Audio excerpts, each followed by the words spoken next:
The Demon Slayer universe might be more dangerous than One Piece, especially when you consider how difficult it is to take them out. So how long would the 3 strongest Straw Hats survive in the brutal Demon Slayer world? Well, today I'm going to share my extensive knowledge with you and tell you how this thing would play out. But I'll also break down some horrible matchups and abilities that I think would be a game changer in this fight. Now first, we'd have to line them up with 3 of the Upper Moons, which are the bloodthirsty bread and butter of the series. And if you've been watching, you'd know that they're giving out concussions and neck nibbles. These demons are capable of extremely fast regeneration. They have unlimited endurance, which is basically like beating the final boss, only to see his life bar refill after you knock him out. And all this creates a situation where you'll be covered in Spider-Man's favorite color. And I'm talking about the same one Uncle Ben had on. However, all that doesn't mean that they don't have a weakness, because these demonic minions have to fight you in the dark, because the sun will fry them up like a summer barbecue. So if you were able to hold out, they would at least have to retreat. And just like a snake in the grass, if you can liberate their head from their body, you can permanently put them out of commission, but only if you use a special sword. Now this is where our heroes come in. First would be third in command, Black-Leg Sanji, who specializes in delivering his size 9.5s to your unsuspecting skull, followed by an old school grapevine style stomp. And for the uncivilized savages who don't know, his body is almost unbreakable.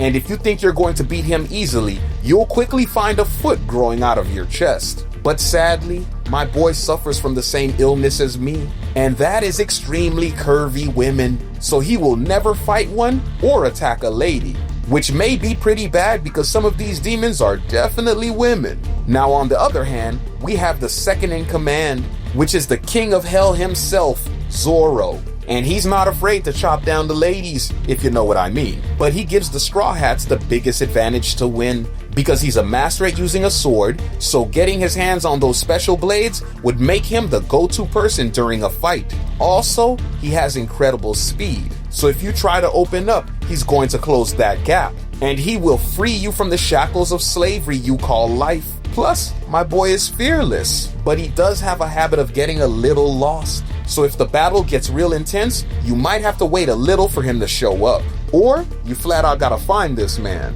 And if you weren't aware, he does take a lot of damage, which probably isn't the best thing to do around hellish creatures. But the glue that keeps both of these guys together is the undisputed shonen god himself, Monkey D. Luffy. And my boy comes equipped with the Gum Gum fruit, so physical attacks are not gonna hurt him, because I know for sure these demons do not have hockey. Plus, he has a gear for almost every situation. So if you're looking for speed, my boy got it. If you're looking for strength, he shall deliver. And if you want pure destructive chaos, we're serving up Gear 5 all day. But the one weakness he has is his vulnerability to being slashed. And Demon Slayer is littered with slashers. Now, like I said before, demons have crazy endurance, and the monster trio loves to go to sleep before a fight. But that is not happening because even the shadows got eyes on them. These demons are sneaky, family. Now the game plan would be simple, but the execution would have to be on point.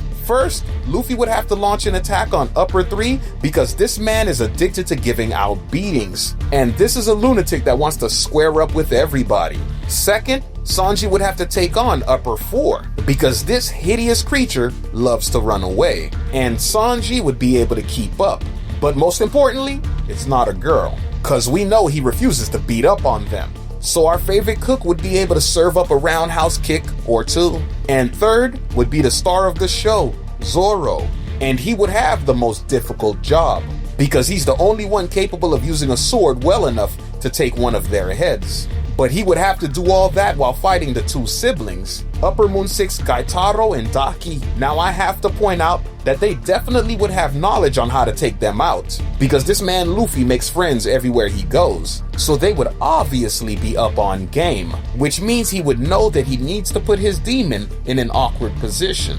in order to give Zoro an opportunity to take their head. And if we're being real, it's just going to take a dash of Gear 5, because Luffy can eat or toss every attack back at upper 3, and his ability to make everything rubber, such as the ground you're walking on, would eventually cause this demon to lose his balance for a split second, and Zoro would do the rest. But for our boy Sanji, things would get a little rough, because upper 4 would definitely give him that body work, same way he did Tanjiro. So I completely expect some broken ribs. But once he figures out that little rat is hiding in a bush, he can show his world-class speed, because you're not going to outrun Sanji. And when he does catch up to him, my boy is going to deliver the meanest head kick you ever seen in your life. And when this man goes flying uncontrollably, Zoro will be waiting there to deliver that neck to heaven, which will then leave my favorite demons, who unfortunately are about to get jumped, with Luffy and Sanji taking on Gaitaro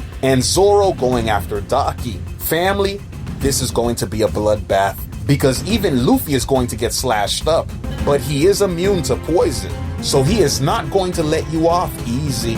And you can't relax for a second when you have death breathing down your neck.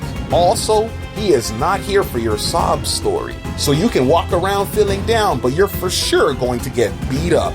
And not to mention, he's gonna have problems keeping up with Sanji's kicks. So poor guy is not gonna have any time to think, and he's going to spend most of his time backpedaling. But his sister will be in an even worse position, because the hellish demon she's fighting is going to apply max pressure, and her little cloth sword is not going to cut it, which means the relentless attack is going to have her retreating.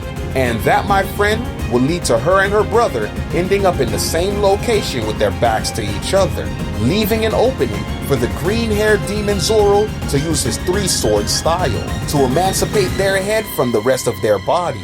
And that's how my boys would do in that universe.